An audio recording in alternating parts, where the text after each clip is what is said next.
चलाकै आउँछ मेरो 13 दिन नआएको त्यो दिन तपाईँ बिचाइ नगर्नुहोस् 70 मा मोलेको तोलेको 70 मै लिएर जानुहोस् त्यस कारणले मलाई चित्त बुझेन अब हामीले पनि बुझेन एउटा बोल्ने अर्को भन्ने वचन इमान खै त तपाईहरु टोपीमा राख्ने हो गाडी वाला चाहिँ मुहालाई छ मलाई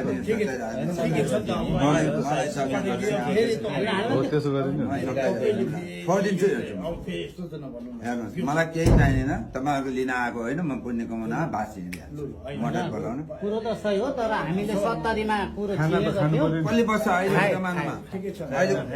अहिलेको जमाना 70,000 मा 13 दिनसम्म आँसु झर्नेको कसले गाउँछ ल भन्नुहोस् त त्यति बेला तपाईले 70,000 भन्नुभएको थियो त्यहाँ दागबत्ती दिएकै 70,000 आउँछ उहाँ गुरुलाई सोधौँ न उहाँ चलन चल्ती अनुसार उहाँ सोधौँ न मलाई औँठी पनि छैन घडीमा एकै तोलाको औँठी तपाईँहरूले सुनको औँठी ट्याक्क हाल्ल्या मेरो चिक बोल्ने बाटो थिएन म डल्लो परेर यतिमा जान्थेँ मलाई औँठी पनि छैन सिक्री पनि छैन 70,000 कसले आएर चिसो म बिरामीमा मेरो 70 लाख लाग्छ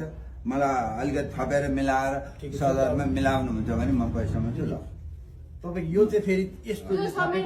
त्यो चाहिँ समय राख्नु न मलाई चित्त बुझाउँछु भने